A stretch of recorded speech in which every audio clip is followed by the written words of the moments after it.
A small boy talks on the telephone, ordinary enough, except this is no ordinary conversation, no ordinary boy. This is Durjoy, and the fact he's alive today, let alone be able to speak, is little short of a miracle. I never thought he would survive and eat or speak again.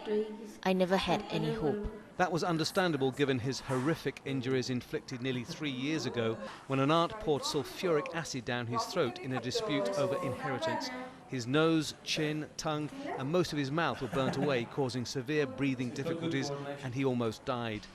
We met Durjoy 2 years ago when his life still hung in the balance, but a series of operations in Hong Kong saved him, reshaped his chin and remodelled his mouth. His name may mean invincible, but at 4 years old, he's still a cheeky little boy. He likes to play and doesn't like to study much. He likes drawing and listening to stories. But it's difficult for him when he sees his friends eating sweets and solid food. The Acid Survivors Foundation in Dhaka has been his home for nearly 3 years, where he's lived in a sterile environment. He has to have physiotherapy every day.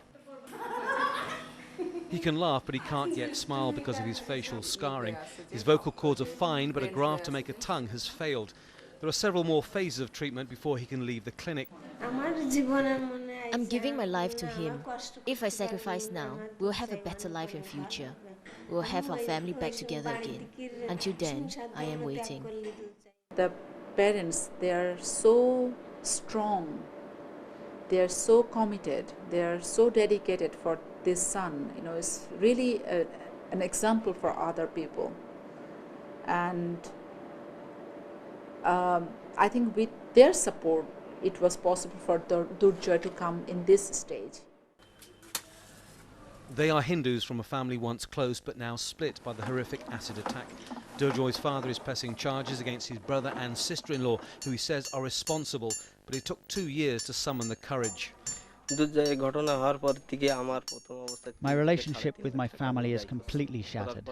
They are angry with me for filing charges against my brother.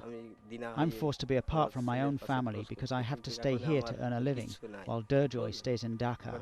His treatment has broken us financially. Now I have to rebuild our family's income again.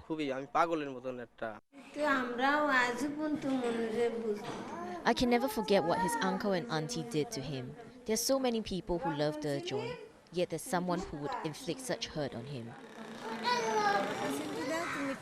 I hope Durjoy becomes a doctor someday, because the doctors help him to recover his life. I hope he can do the same for others.